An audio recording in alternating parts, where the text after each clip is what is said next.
нели присутните, нашите почитувани ученици, нашите гости, нашите колеги професори. Значи имаме денеска една ретка чест и задоволство да ни бидат гости Астрономското друштво од Скопје, нивните представници кои ќе ни го обележат овој настан со едно предавање за темата ќе ви ја кажат, нели, а потоа ќе има со телескоп гледање на Јупитер и на месечината. Значи тоа е нешто што за прв пат се случува во Куманово и горди сме што токму техничкото училиште е нивен домаќин.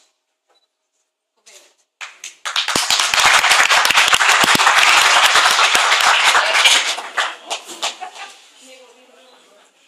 Ами место нема да тоа тама. Не има става. А вика ви че мој место тама. Не сме забележили. Добар ден и од мене. Прво да ви се заблагодарам на поканата, што не повикавте и нашето друштво да ви одржи едно предавање. Темава ќе биде малце поопшта, кај што ќе се обработи колкави се нештата во Вселената, значи ќе почнеме од нештото најмало што е тука ние вака физички го познаваме, па се до крајните граници на таа Вселена што ја познаваме. Инаку прво да кажам, ајде тоа не е поврзано со предавањето, но баш овој месец е светскиот месец на астрономијата и во цел свет се обележува со најразновидни предавања или било какви активности. И тоа е по повод годишнината, што секогаш е во април, од првото лансирање на човекот во Вселената. Или се надам знаете кој бил тој.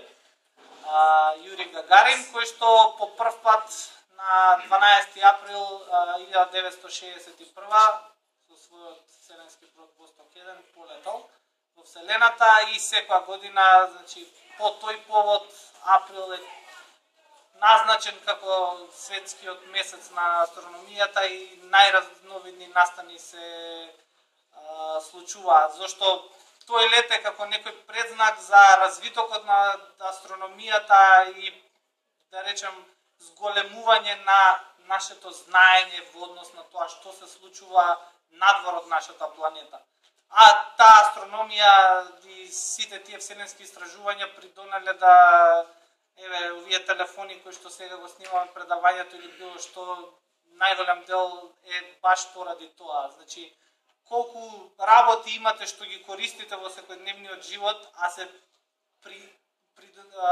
придонесени од истражувањата баш во полето на астрономијата се навистина безбројните, од мобилните телефони, најразновидни електронски уреди до начинот на конзервирање на храната кој што сега ја користиме и така натаму. Значи се тоа придонело од истражувањето во вселенската индустрија. Но да се навратам на предавањето. Како што кажав на почеток, ќе започнеме од некои најмали физички нешта или тука што ние ги знаеме и како сразмерно ќе ја видиме големината на самата Вселена. Прво, малце интересно, најчесто сите не мешаат со тоа дали сте астрономи или астролози. Астрономијата и астрологијата имаат само сличности во тоа што да и тие ги користат планетите и да речеме дел од созвездијата на небото, но другата сличност престанува тука. Значи ние не сме Скопско астролошко друштво, туку сме Скопско астрономско друштво и секогаш кога некој ќе ви каже дека се бави со астрономија или било што, немојте веднаш да го поврзувате дека ќе ви каже хороскоп или ќе ви предскаже нешто. Значи, астрологијата и астрономијата скоро и да немаат некој заеднички поим. Но, ево, ќе започнеме. Знаеме дека сега во моментов ние сме тука на планетава Земја и доколку испраќаме едно писмо, што треба да искористиме, ќе напишеме име и презиме на дотичната личност, потоа адреса, град, па ако евентуално се наоѓа во друга држава и државата и така натаму, и тоа писмо ќе стигне на своето одредиште преку поштите и така натаму. Но тој поим сега за сега го знаеме ние. Да речеме, доколку тоа би се случило, не знам, пред 2000 години, кај што луѓето се уште не знаеле за континентите како што се Северна и Јужна Америка или пак Австралија, доколку сте се потруделе да направите нешто такво и веројатно би можеле да пратите писмо кој што би било датирано до одредена личност во наредното село или град и толку. Понатаму луѓето немале познавање за тоа што се случува и како можат да комуницираат со некои подалечни места. Сега имаме сознание за целата планета на глобално ниво и се разбира сега и со интернетот и така натаму можеме многу полесно да комуницираме било каде сакаме на земјата.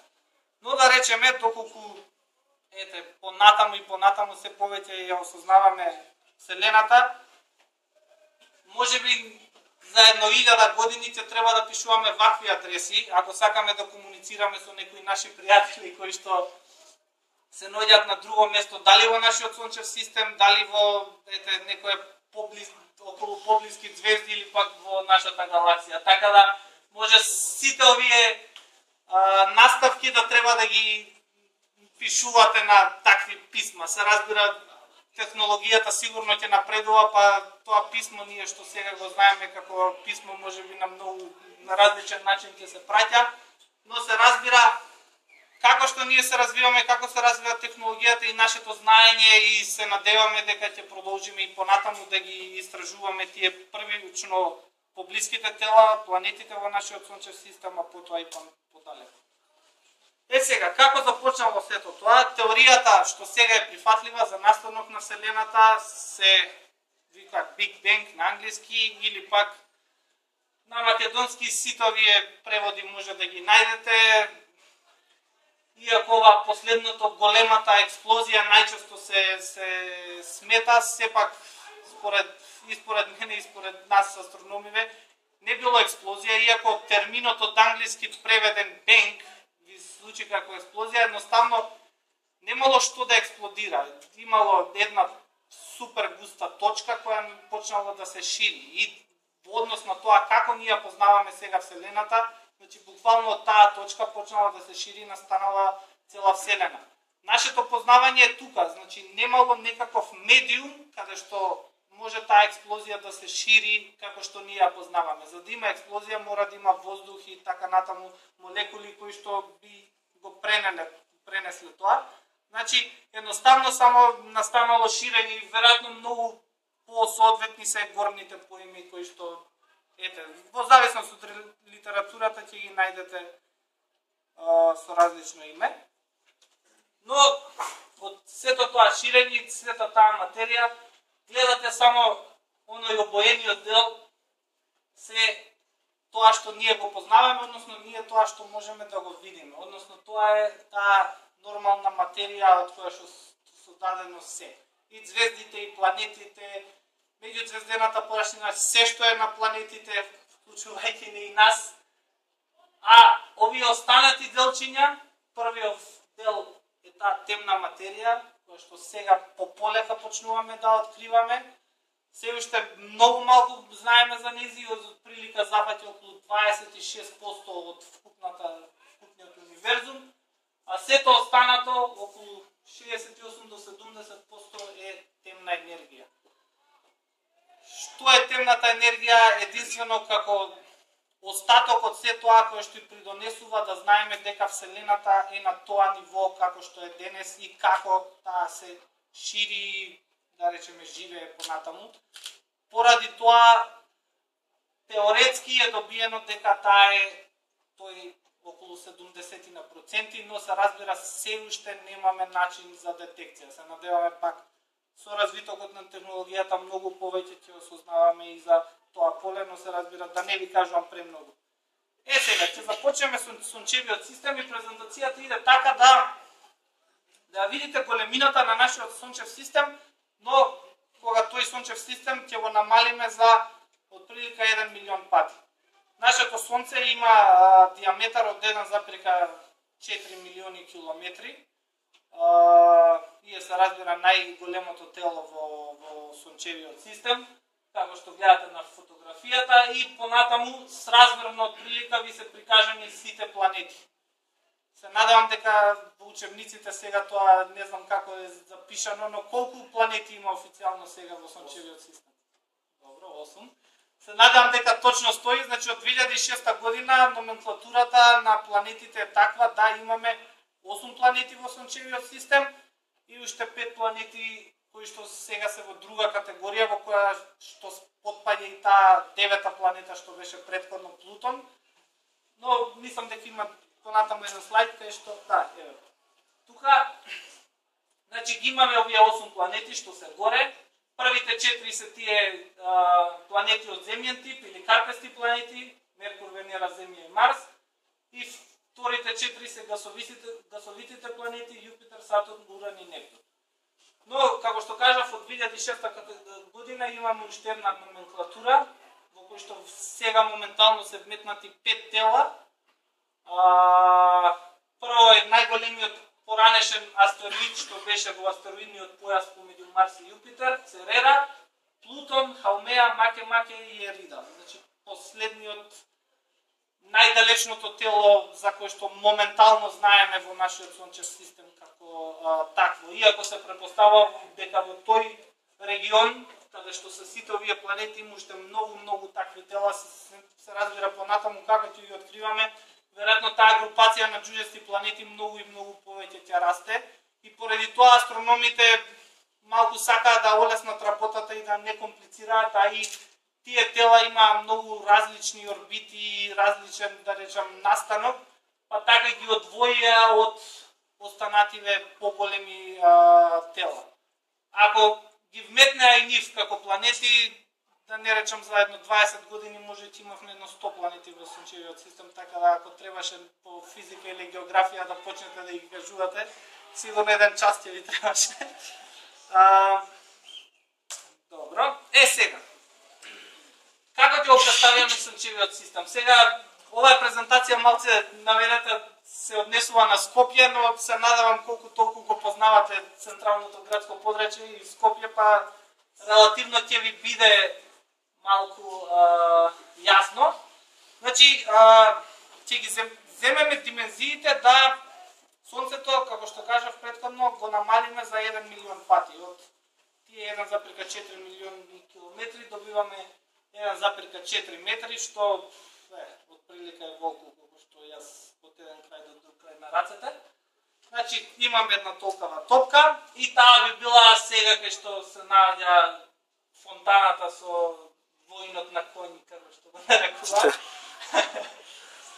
Ако би ја ставиле таа топка таму, првата планета во сончевиот систем би била Меркур и ето тоа со црвено што е означено, значи веднаш кај што завршува главниот плоштад, тука е еден кафич Далметфу или Пенискар, како се вика, значи баш кај што завршува наголот би било. И Меркур во тие пропорции би било само едно тело од 4,8 мм и би било на оддалеченост од прилика 60 на метри од Сонцето. Потоа понатаму продолжуваме, значи ова е улицата Македонија, со Венера, која што би била на негде 110 на метри и ета таа црна точка, тука нешто погоре, значи скоро пред да ја поминете раскрсницата на рекорд, како што ја нарекуваме. Подоцна следи Земјата, која што баш би се наоѓала тука кај што се поминува раскрсницата, со тело од 12,8 мм, значи многу малечко и од прилика растојанието е 150 метри. И на крај следува Марс, кој што од прилика би се наоѓал сега кај што е споменикот на мајка Тереза. Значи гледате, иако толку многу се смалени пропорциите, сепак веќе од Сонцето додека стигнете кај Марс треба да поминете скоро 230 метри одење, иако за 1 милион пати сме го намалиле сончевиот систем. Но овие 4 планети, да не речам релативно близко се наоѓаат до Сонцето. Сега понатаму кога ќе се придвижиме кон гасовитите джинови, овие пропорции се повеќе и повеќе ќе растат. Еве да видите од прилика како изгледа од прилика релативната големина на тие тела. Земјата е, се разбира, најголема, следува Венера, која што отприлика имам ист диаметар со нас, потоа Марс, Меркур и таа озогласената џуџеста планета Плутон. Сега, веќе продолжуваме понатаму. Најголемата планета во сончевиот систем, Јупитер, веќе гледате колку се зголемува тоа растојание. Ако продолжиме по улицата Македонија, овде негде ова е Ранстор, тука е старата железничка станица и уште подолу веќе овде е средното физкултурно училиште што се наоѓа во Скопје.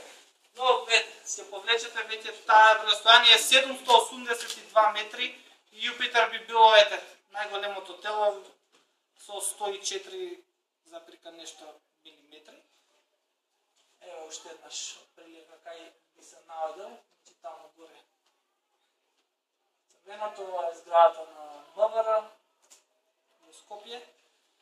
Сега со Сатурн, пошто наваму веќе нема простор од Скопје, треба наводно да се качиме за да продолжиме. Ќе продолжиме на страната кон запад, односно кон излазот на Тетово и најголемата улица што е во Скопје, Партизанска, и најправа, па релативно најлесно може да се координираме. Сатурн веќе би бил отприлика ова крупче што гледате, универзална сала. Тука малце подалеку од универзална сала. И би се наоѓал веќе на скоро километар и пол оддалеченост од главниот плоштад. За Уран, тука сме, ако знаете, Лептокарија, кај се наоѓа, тој трговскиот центар. Тука овој дел се воена поранешна болница сега 8 септември, така да веќе скоро на излазот на Скопје ова е Карпош 3. И Уран би се наоѓа скоро на 3 км оддалеченост и Нептун веќе се наоѓа, кој ќе го поминете Вардар во Лаје, значи тоа е од мостот Обединети нации и уште малку следува Ѓорче и ајде да не го оставиме Плутон. Плутон веќе е во Ѓорче, значи тука завршува Партизанска, уште понатаму продолжува. И веќе се наоѓа скоро на 6 км оддалеченост од главниот плоштад. Со тоа можете да видите, ги спаливме пропорциите на сончевиот систем за 1 милион пати, но сепак, дури гледате колкави тела, Плутон би бил 2,2 мм, за да пешачите 6 км ќе ви бидат потребни час и 20 на минути, за да ги поминете со толку намален сончев систем. Замислите колкави се пропорциите кои ќе ги земеме ние реално во Вселената. За да стигне едно летало сега до Плутон, му се потребни барем околу 10 на години. Со оваа технологија што земаме, плюс минус. Баш имаме една летало што сега во моментот иде кон таа џуџеста планета, ќе помине во 2015, иако беше лансирано 2006, мислам, ако не се лажам. Значи скоро за 9 години му треба за да стигне до планетата Плутон, иако се движи веќе со брзини од колку ќе му дојде преку 40-50 километри на час. Сепак повторно му се потребни околу 10 на години за да стигне до Плутон. И еве ги диаметрално сите тие планетите во сончевиот систем, значи гледате Јупитер колку зафаќа од севкупната маса на сончевиот систем. Сонцето зафаќа 99,9%. Јупитер е негде 0,5% од сета таа останата маса и сите останати планети, комети, астероиди и така натаму се само уште 0,5% од целата маса што ние имаме во сончевиот систем. И еве вака, ако снимаме во Скопје некој мини сончев систем, некако вака би изгледал, значи од средината кај што ни е плоштадот па се до каде треба да кружат тие планети во тој центар. Се разбира, ако би кружеле нагоре или надолу, сигурно Плутон видел до таму на север, Скопска Црна Гора, а надолу дури подводно. И еве ги отприлика како е со Сонцето, значи тука е нашата планета. И за да ја ставиме низ целиот диаметар на Сонцето, може да наредиме 109 пати планетава, нашата планета, низ целиот диаметар на Сонцето, за да видите колку може земји да соберат во волуменот, во диаметарот, иако во волуменот, не знам, дури илјадници има. Што знаеме понатаму за Сончевиот систем? Како што кажа, стигнавме до Плутон. Тоа е, значи, ова првата фотографија ни е на трешниот дел на Сончевиот систем, заедно со тој жолтиот круг што е астероидниот појас, кој што се наоѓа помеѓу планетите Марс и Јупитер. Понатаму следат сите останати планети, ете ја гледаме орбитата на Плутон. За понатаму ова тело, кој што беше откриено пред едно 10 години, се нарекува Седна, сега моментално е негде релативно близко каде што ја гледате таа црвена точка, но има многу издолжена орбита и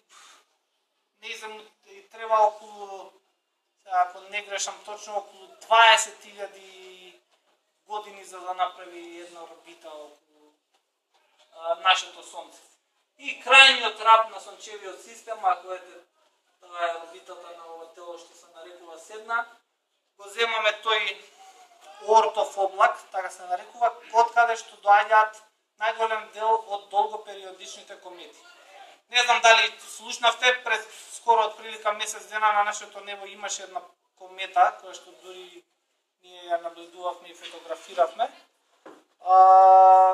Малку тешко се забележуваше, така за тоа веројатно и не беше толку пласирана по медиумите, но таа беше таква комета што токму потекнува од овој Оортов облак и орбитата е негде на 100.000 години, за кој што прави една револуција околу нашето Сонце. И во тие димензии, ако веќе продолжиме, најблиската звезда, која што е Алфа Кентаур, би се наоѓала на 40.600 км од нас.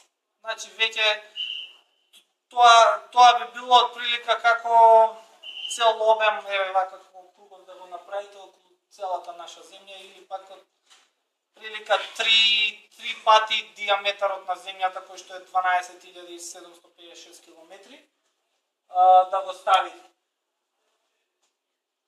Таков пат, значи 40.000 км, сигурно можеби ние не ги пешачиме во нашиот живот, но сепак тие пропорции веќе како идеме кон поблиските звезди, а понатаму и кон другите галаксии значително се изголемуваат.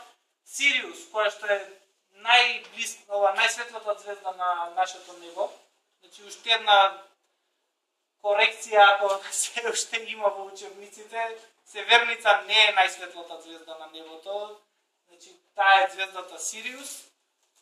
Северница е само звездата која што се наоѓа најблиску до северниот небесен пол и можеме преку нејза да си го најдеме правецот север. Но таа не е најсветлата звезда, толку е звездата Сириус и таа би била на 80.000 км. Понатаму центарот на Млечниот пат веќе и во милиони километри, 263 милиони километри. Диаметарот на цел Млечен пат од прилика 1.600 милиони километри. Бетелгес, која е една од најголемите звезди по диаметар на небото, би била со диаметар од 525 метри. А пак неутронските звезди, кои што се едни од најмалите по димензија, би биле само 0,02 милиметри. Ако ги земеме пак с размерностите тие пропорции. Сега малку само накратко за сите овие објекти што кажав и го објаснам. Сонцето е нашата најблиска звезда и звездата која што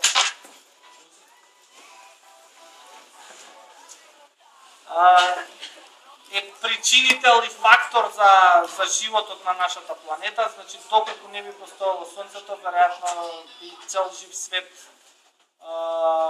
тука не би бил таков како што сега ние моментално го познаваме.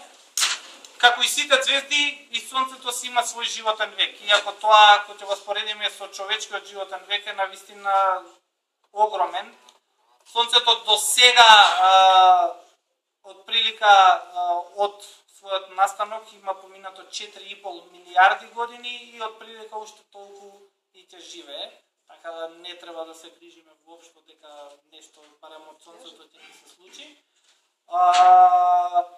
И е некоја звезда со од прилика од средна категорија, значи што има должина на животот во низа на 10 милиарди години. Има звезди кои што се многу помасивни од нашето Сонце. Сега пред да продолжам на Меркур, е само една мала анимација каде што баш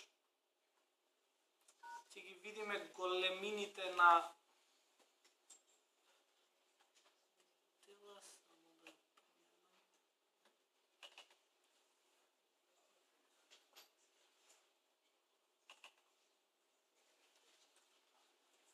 Ево да може да видите, значи ќе започнеме со овие тела што ги знаеме, нашата месечина како е репер за најмало нешто, иако се разбираме е релативно мала кој ќе земе. Продолжуваме Венера, Земјата со отприлика иста големина и подоцна веќе следат гасовитите џинови. Нептун, Уран, Сатурн. Сите гасовити џинови инаку имаат прстени, иако Сатурн се познав како главна планета што ја знаеме по прстените, сите имаат, но кај Сатурн се најизразени и можеме да ги наблюдуваме. Останативе треба специјални телескопи за да можат да се гледаат. Ете го, Сонцето, Сириус, најсветлата звезда и понатаму продолжуваат веќе. Само погледнете ги диаметрите како се зголемуваат, Арктур, Алдебаран. Сите овие се едни од најсветлите звезди, затоа и се давени тука. Антарес, Беталгес, таа звезда што ја спомнав, што дека ако ја смалиме ќе биде 525 метри во тој диаметар. И ова е последната, VY Canis Majoris, значи една звезда од созвездието Големо куче, која што моментално знаеме дека е најголема според својот диаметар. И кој ќе споредите, тука нашето Сонце скоро и да не се гледа, а да не збориме за планетите.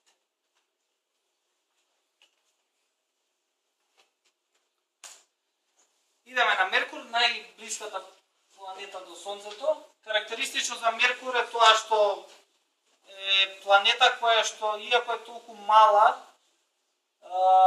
има магнетно поле, се уште не е со сигурност потврдено зашто тоа се случува, зашто се претпоставува дека Меркур не е геолошки активен, но веројатно некои пак последици внатрешно во самата внатрешност на Меркур придонесуваат за развитокот на неговото магнетно поле. Меркур нема атмосфера поради тоа што најголем дел е удиран од сончевиот ветер и целата атмосфера што веројатно иако постоела е издувана и кај него просечната температура на дневната страна што е изложена кон сонцето е негде околу 200 до 300 степени, додека пак на ноќната страна преминува до негде минус 200 степени, значи има многу разлика помеѓу ден и ноќ на Меркур, затоа што кога веќе таму ќе зајде сонцето, поради тоа што нема атмосфера, температурата нагло паѓа. Венера е таа сестринска планета со нашата, што сестринска е само поради пропорциите, но се останато, мислам, димензијата, се останато е различно. Има многу густа атмосфера, на нејза пресечната температура е околу 460 степени, значи многу од да знаем како се да врие таму, не можете да се симнете на површината без да кажам да изгорите, ќе ви треба некоја премногу специјална опрема за да можете да одите на нејзината површина. За земјата и месечината нема многу да говорам, овие се едни од поинтересните фотографии, значи ова се направена фотографија од мисиите Аполо, каде што ја гледам земјата, една од најпознатите може фотографии, исто така уште неколку фотографии од други вселенски тела, каде што двата објекти се гледаат во истото поле. Марс е веројатно првиот кандидат каде што ние би испратиле луѓе да го посетат, да го истражуваат и така натаму, зашто Марс има најсоодветна и е релативно близко до нас, но и неговите услови се најсоодветни со тоа што ние ги познаваме. Иако таму температурата сепак е во минус 30, 50, 80 степени, зависи од годишното време на Марс, но сепак, како што знаеме, веројатно првите луѓе кои ќе стапнат на друга планета ќе бидат на Марс. Има две месечини кои што се тука на сликата. Понатаму следи астероидниот појас кој што се наоѓа меѓу Марс и Јупитер, кај што има илјадници тела со некои вакви димензии кои што се во некоја стандардна орбита. Веројатно требало од нив да настане планета, но не се случило поради гравитационото влијание токму на оваа планета Јупитер. Најголемата планета во сончевиот систем и една од најдинамичните со огромни ветришта и бури кои што континуирано се движат. Таа ги има и едни од најголемите месечини околу нејзи, иако до сега знаеме дека има 66 месечини, овие 4 се најкарактеристични и поради нивната големина, дури веројатно сега кој ќе излеземе надвор со телескопите и ќе ги наблюдуваме сите 4 поради нивната поставеност. Потоа, веројатно, најубавата планета за наблюдување со телескоп, за жал, сега не е во таква позиција за да ја гледаме ние вечер. Сатурн, која што исто така има околу 60 на месечини, меѓу кои најзначаен е Титан и единствената месечина надвор од нашата, на која што ние имаме пратено сонда за да истражува. Има многу езера, но не езера од вода, туку езера од метан, затоа што температурата таму е негде минус 180 на степени. И ајде, како една интересна карактеристика, дури едно од тие езера го имаат наречено Охридско езеро, како е номенклатура да знаете. Следи Уран, единствената планета која што многу е превртена како што орбита, значи буквално ротира околу Сонцето како буре кој ќе тркалате, иако сите планети имаат или некако вака или малце накосена орбита, Уран има скоро вака е накосена, 98 степени. И незините месечини се единствените што не се крстени по грчката или римска митологија, и се крстени по драмите на Шекспир. Затоа што е откриена од англичанец. И Нептун, последната планета во сончевиот систем и планетата која што ги има најголемите и најсилните ветрови, што достигнуваат и суперсонични брзини. Не можеме ни да споредиме тоа во однос на бурите што ги познаеме кај нас. Таму ветриштата достигнуваат до околу 2000 км на час. И на нејзе се наоѓа овој најголем месечина Тритон, која што иако е толку далеку, сепак на нејзе има вулкани, но не вулкани од лава, туку вулкани од азот кој што извира од месечината. И последните или најмалите тела во нашиот сончев систем се кометите, кои што се навистина прекрасни за наблюдување поради тоа што ја ствара таа интересна опашка која што кога ќе најдат близко до сонцето и се разбира доколку имаме среќа и се доволно светли, можеме да ги видиме дури и со голо око некогаш, а се разбира низ телескопи уште поубаво. Понатаму следат звездите што паѓаат, што сите ние си ги викаме, кои ќе се замислуваме желби, тоа се метеорите. Тоа се само многу ситни зрнца од прашина, можам да кажам, кои што патуваат низ Вселената кога Земјата ќе помине со нивната орбита, навлегуваат во атмосферата и при навлегувањето ќе се судрат со атмосферата, се ионизираат, согоруваат и поради тоа ја гледаме оваа трага. Се разбира, доколку се доволно големи, можат и да паднат, па подоцна да пронајдеме некое камче кој што би било како убав сувенир. И веќе најдалечните објекти, односно најголемите во ова предавање е нашата галаксија. Ево прилика ние кај се наоѓаме. Тоа е центарот. И од крај до крај нашата галаксија има околу 100.000 светлосни години диаметар. Нашето сонце се наоѓа на прилика 30.000 светлосни години од центарот. И доколку излезете надвор од градските средини, можете и да видите дел од галаксијата. Се разбира не вака во боја, ова е добиено со фотографија, но веројатно сите знаете таа кумова слама, Млечен пат, тоа сивкаст дел на небото, особено преку лето многу убаво може да се забележи, но се разбира од град не можете поради огромната светлина која што ни пречи. Ова е најголемата галаксија, што е наш сосед, се вика Андромеда, и за некои милиони години од сега ние ќе се судриме со оваа галаксија и од нашите две ќе настане една уште поголема галаксија. Но тоа ќе се случи многу понатаму во иднината. И веќе најголемите објекти, ова е локалната група кај што спаѓаат и нашата галаксија, Андромеда и уште многу други галаксии што тука се напишани. Тоа е веќе со милиони светлосни години од далечност, дури меѓу самите галаксии, а и меѓу самата оваа локална група. И на крај добиваме една слика од Вселената. Ова е представена мрежа со телескопи како што ние имаме истражувано. Значи, секоја точка овде, иако не е со добра резолуција сликата, секоја точка е одредена галаксија. Таму кај што има како некои чворови кај што се спојуваат овие мрежи, се такви локални групи, односно јата на галаксии кои што се наоѓаат во Вселената. И буквално гледате Вселената кога ја представите на вакви големи рамки, личи на некој пајакова мрежа каде што буквално има како некои автопати кои што преку галаксиите доаѓаат до некои такви поголеми групации на галаксии. Непоимливо е за наши размислувања сега како да си го земеме ова во цел тој диапазон колкава е Вселената. Значи, премногу е тоа, дури ете да речам, може некако како поим да си разбереме должините до некоја наредна звезда и така натаму.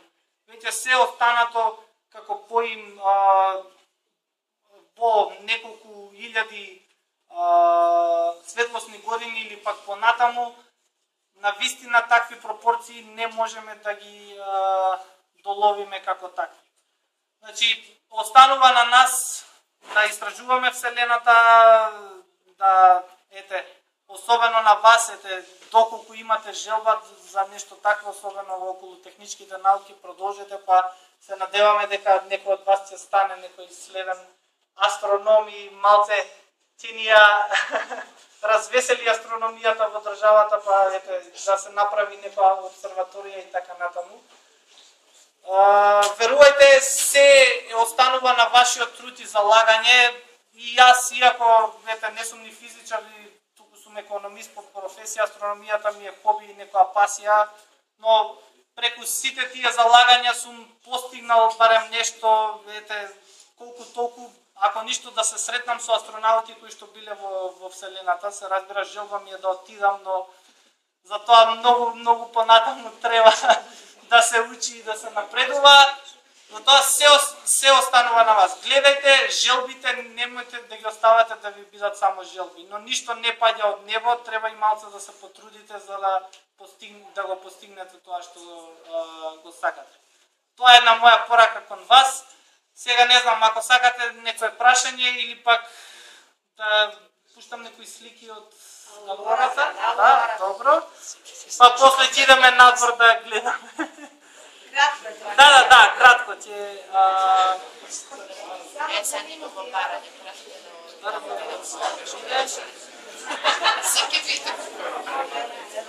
ова е едно видео кое што го направив јас сега баш во февруари. Бевме со уште еден колега од друштвото во Финска, имаше и повеќе луѓе. Значи, ова е таа фамозна Аурора Бореалис, еден многу интересен настан кој што се појавува на небото. За жал, ние од овие географски широчини не можеме да ги видиме. Настанува со тоа тоа што зрачењето од сонцето и тие честички што ги испуштаат се судираат со магнетното поле на земјата и преку магнетното поле се насочуваат во тие магнетни полови, северниот и јужниот, и со судирање повторно со молекулите на воздухот се добиваат овие бои. Се разбира, тука има хемиски процес, да не ви го објаснувам.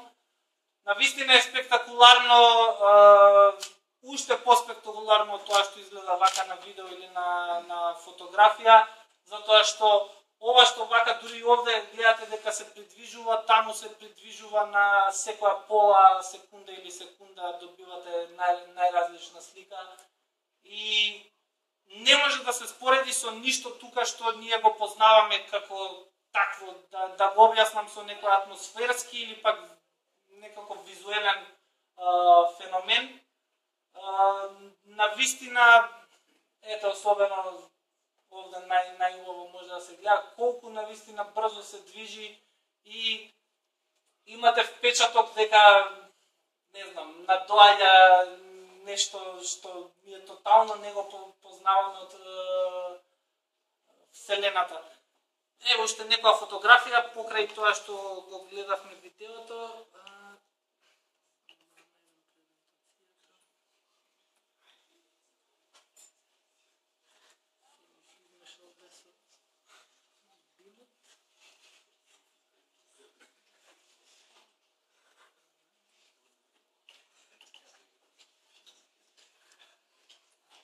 Само фотографиите уште да ви ги покажам, за да не губиме време.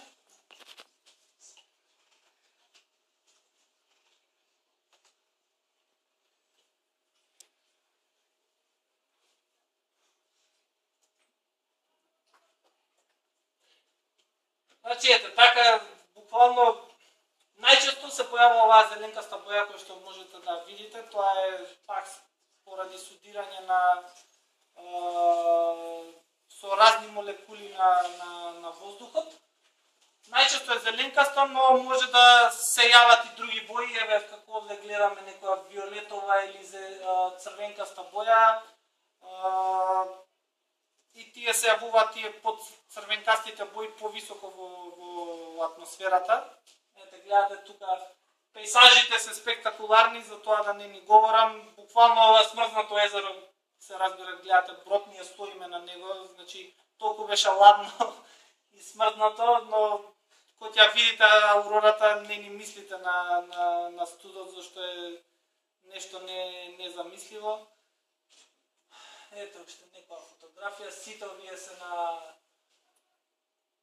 тоа езерото Инари и можете да ги гледате тие силови линии баш на оваа фотографија како магнетното поле го насочува тоа зрачење од нашето сонце и преку во тие линии најдобро се гледа како патуваат надоле кон атмосферата. Еве и тука сите тие најразновидни бои кои што може да се забележат на аурората. Се разбира некои интересни фотографии.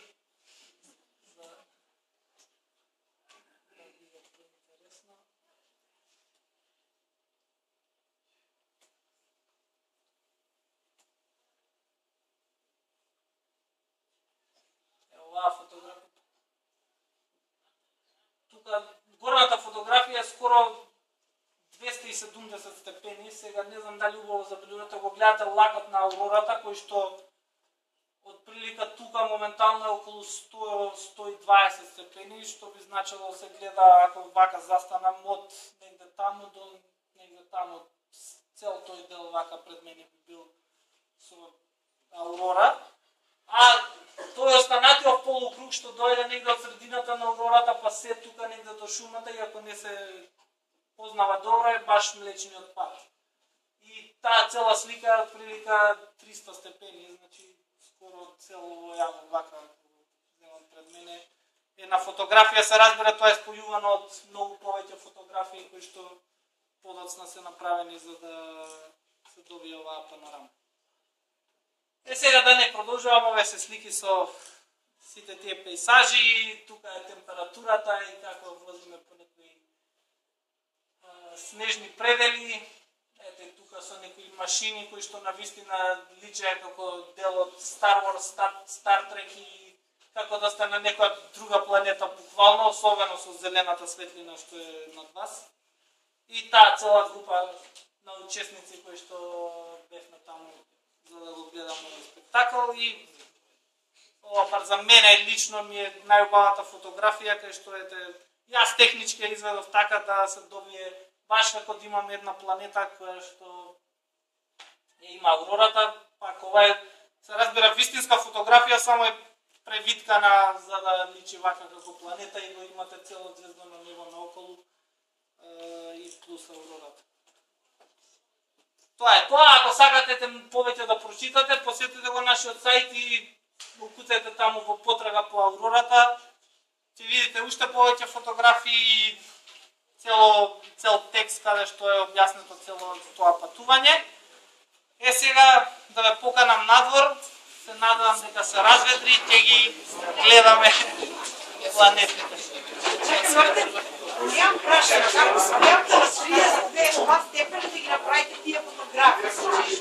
Дечки, дола нам по саркарство игралиште одиме. Нема да си одите, идеме долу. Како?